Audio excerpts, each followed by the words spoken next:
रतनलाल जी के खिलाफ कोई एक कुछ लिखा तो इनको गिरफ्तार करने पुलिस आ गई।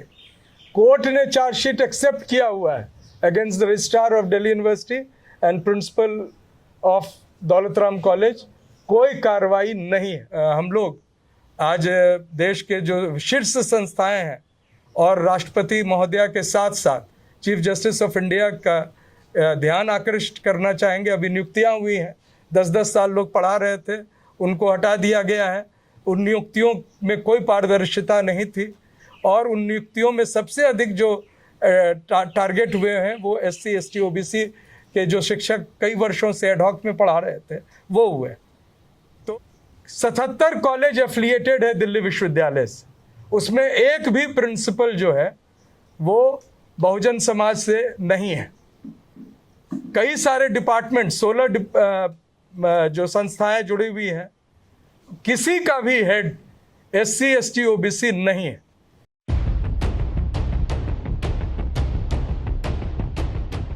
जय भीम।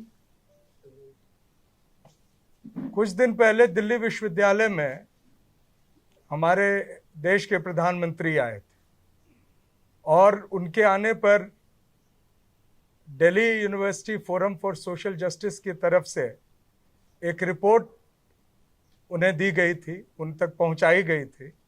उस रिपोर्ट में यह बताया गया था कि किस तरह से दिल्ली विश्वविद्यालय में शिक्षक, शोधकर्ता और छात्रों के बीच में जो खास तौर से दलित, पिछड़े वर्ग, आदिवासी या अल्पसंख्यक समाज से आते हैं, उनका किस तरह से उत्पीड़न हो रहा है, किस तरह से उनकी जो आकांक्षाएं हैं, उनका जो एक हक है, उसको बार बार नहीं देने का प्रयास दिल्ली विश्वविद्यालय के तरफ से हो रहा है। कुछ बातें मैं आप उस रिपोर्ट से भी मैं शेयर करना चाहूँगा। सबसे पहले मैं ये बताना चाहूँगा कि 1922 के एक एक्ट के तहत दिल्ली विश्वविद्यालय जो इस देश का सबसे अग्रणी विश्वविद्यालय में माना जा सकता है, वो उसकी स्थापना हुई थी। और यहाँ के जो वाइस चांसलर हैं और जो प्रो चांसलर हैं वो चीफ जस्टिस ऑफ इंडिया हैं। विजिटर जो हैं वो इस देश के महामहिम राष्ट्रपति महोदय हैं। तो उनके संज्ञान में ये बातें आए, दिल्ली विश्वविद्यालय के संगठन में, प्रशासन में एक भी व्यक्ति शीर्ष पर न दलित समाज से है, न पिछड़े समाज से, न आदिवासी समाज से है, न ही अल्पसंख्यक समाज से। 77 कॉलेज एफिलिएटेड है दिल्ली विश्वविद्यालय से, उसमें एक भी प्रिंसिपल जो है वो बहुजन समाज से नहीं है। कई सारे डिपार्टमेंट, 16 जो संस्थाएं जुड़ी हुई हैं, किसी का भी हेड SC ST OBC नहीं है। ऐसी परिस्थिति में जाहिर है कि कई बार जो वर्ग है जिनके साथ उत्पीड़न हो रहा है उनको सुनने वाला कोई नहीं मिलता है। ना कोई ऐसी व्यवस्था है यहाँ, ना कोई एक कोई इंस्टीट्यूशनल मैकेनिज्म है जिससे किसी भी व्यक्ति का अगर शोषण हो रहा हो या उत्पीड़न हो रहा हो तो वह अपनी गुहार लगा सकता है। सबसे प्रमुख एग्जाम्पल या उदाहरण मैं देना चाहूँगा, इस महाविद्यालय, इस जहाँ हम बैठे हैं हिंदू कॉलेज में, 2 केसेस का। एक केस तो मैं बता देता हूँ, दूसरे पर स्वयं डॉक्टर रतनलाल जी विस्तार से बोलेंगे। यहाँ एक कुछ दिन पहले नियुक्तियाँ हुई हैं और एक डिपार्टमेंट से OBC समाज के एक व्यक्ति समरवीर सिंह पढ़ा रहे थे, 7 साल से पढ़ा रहे थे।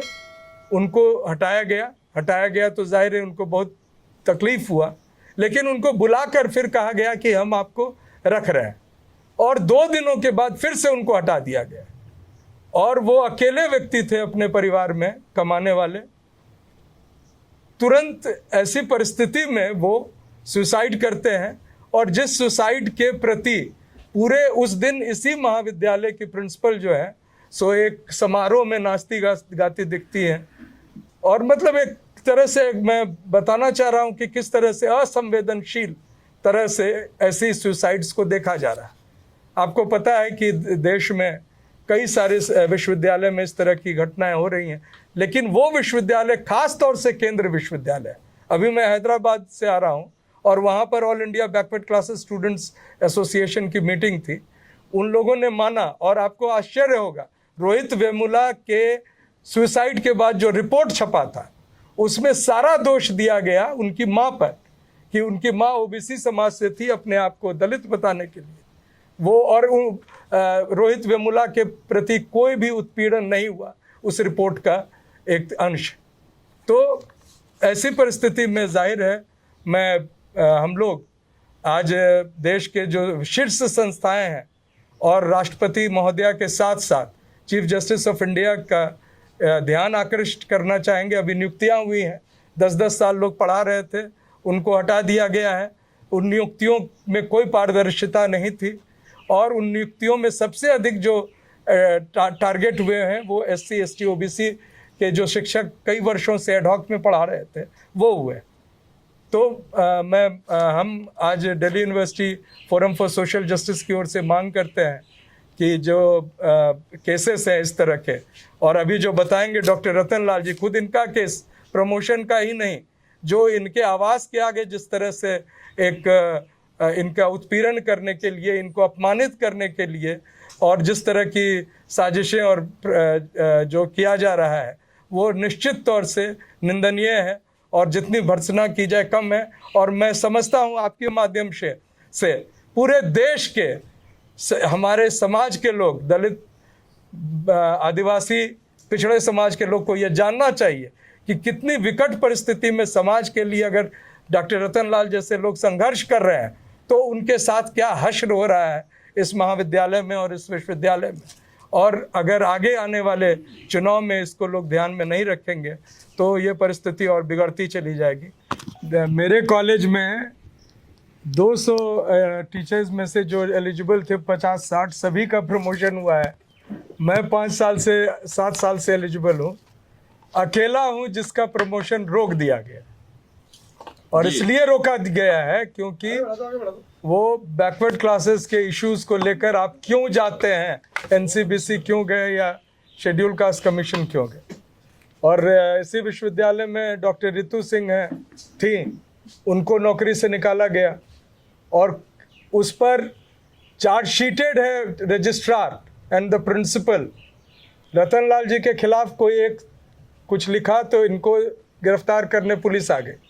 कोर्ट ने चार्जशीट एक्सेप्ट किया हुआ है against the registrar of Delhi university and principle of Daulat Ram college. कोई कार्रवाई नहीं है, कानून सिर्फ सवर्णों के हित की रक्षा के लिए।